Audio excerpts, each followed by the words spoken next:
There are certainly some very strange things that we hear proclaimed in our Bible passages.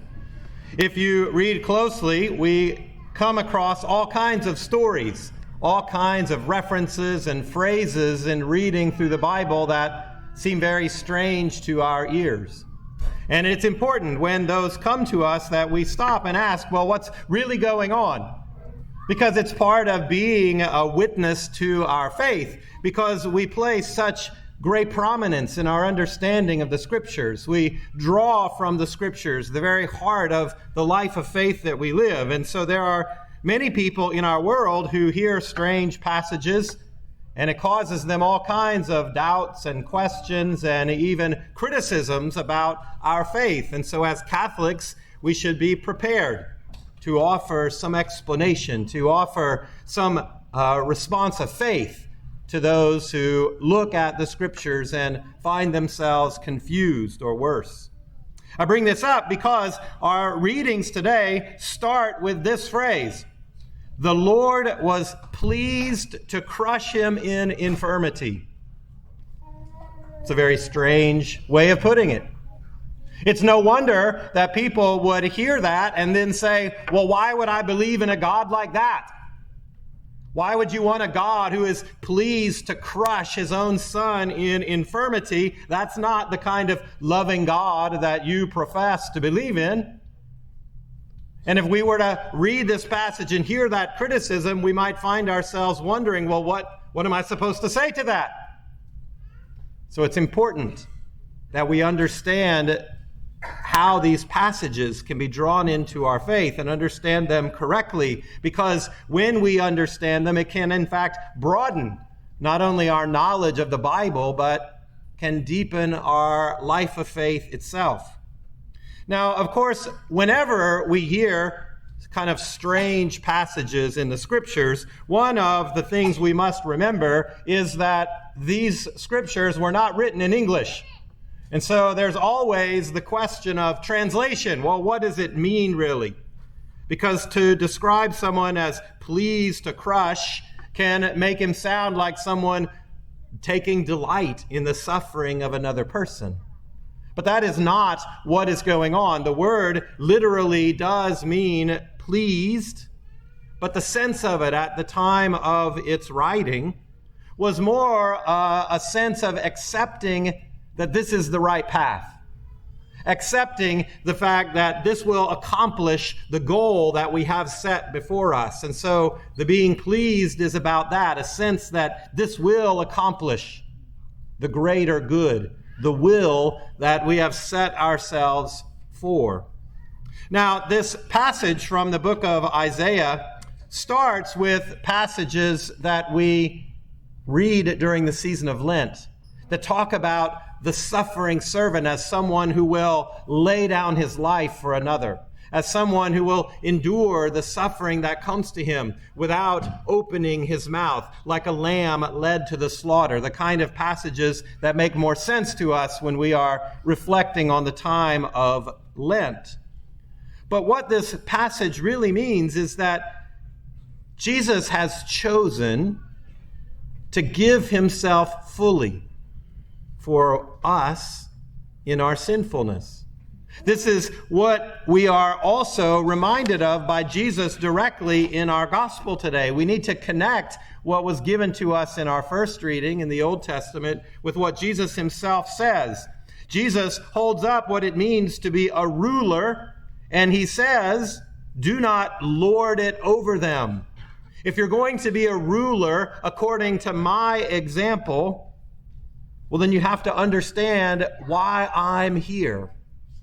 Jesus says the Son of Man did not come to be served, but to serve, and to give his life as a ransom for many.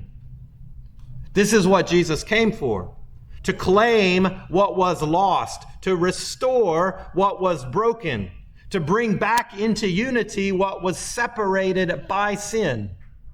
And so the reality is that when we turn away from God, it has the consequences of rupturing our relationship, the consequence of creating this division between us and God.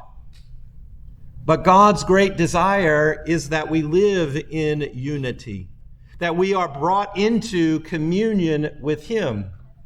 And because sin has the consequence of death, sin has the consequence of separation, well, God's plan was to embrace fully those consequences so that they can be redeemed. This is what Jesus comes for. He comes because we are separated. He comes because we are in need of redemption. He gives His life and carries out the plan of the Father to the end so that He can take on the consequence of death and then demonstrate for us that that has no power over Him. And so in the face of death, Jesus accepts the limits of that reality and then comes back from the grave. Shows us that His power is greater even than death itself. And so when we hear a passage like this, the Lord was pleased to crush Him in infirmity, it does not mean some kind of sadistic delight. What it means is that He sees the accomplishment of redemption itself. That Jesus will bring about the one thing that God most wants, which is restoring our unity with Him. And so this is the delight of the Lord. The delight of the Lord is whenever we turn away from what separates us and we are brought back into the life of God.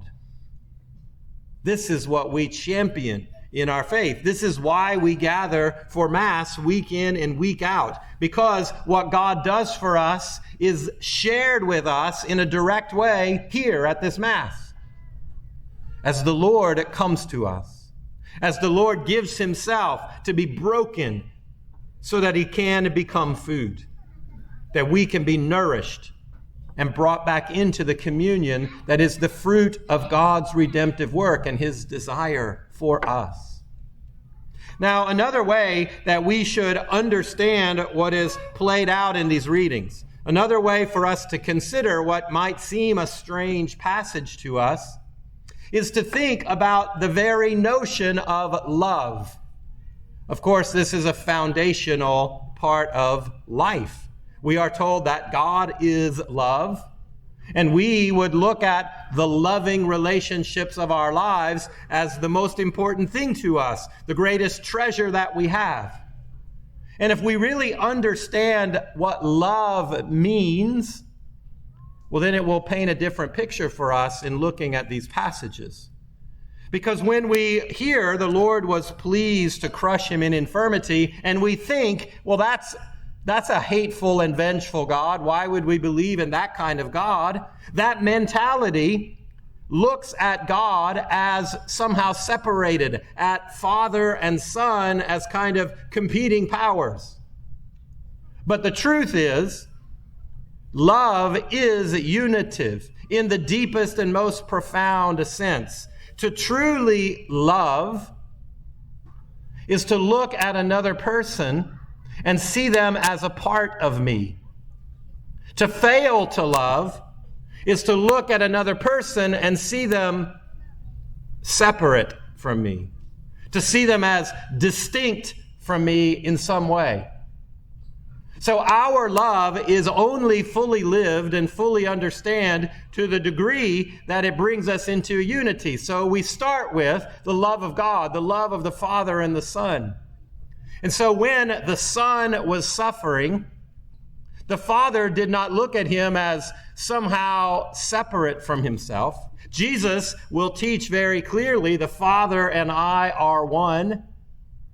And so the love that is demonstrated by Jesus is the love of God. It is the love of the Father. It is not somehow appeasing an angry God. It is not somehow satisfying the vengeance of a father. It rather is a recognition that Jesus accomplishes the unity that comes from a father and a son laying down their lives for the good of us, for their children, to bring us into the very life of faith that God desires. And so the Father suffers along with the Son, because the Son gives life and flesh to the desire of God. And so Jesus accomplishes the plan of God in flesh and blood. And so the relationship of God is a perfect unity. And so we need to look at our own love in that light. No doubt, for each one of us, there are examples of where we love well. It seems to me that the most ready example of loving well is the love of a parent for a child, where you look at the child as a part of you, so much so that any suffering of the child is felt deeply as your own suffering, where there is a readiness to give everything, to lay down your life for your beloved. That reflects perfectly the love of God. And then there are other people in our lives for whom we have the closer kind of relationship.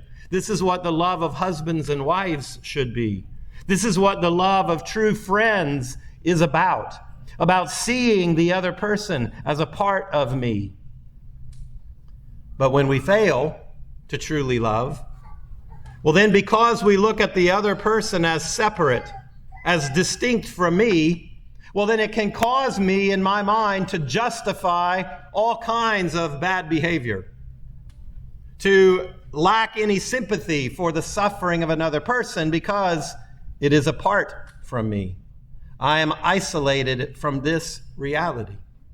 When Jesus challenges his followers to love differently, to not be rulers that lord it over them, but instead to make themselves as servants and slaves, he is asking his followers to look at the needs of the people around them as their own suffering, as their own responsibility, to love in such a way that they can share fully, and by that sharing can accomplish a greater good.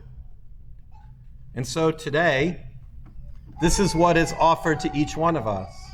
An opportunity to consider at a deeper level, what does it mean for me to love? How can I better love the people that are close to me in the model of Jesus himself?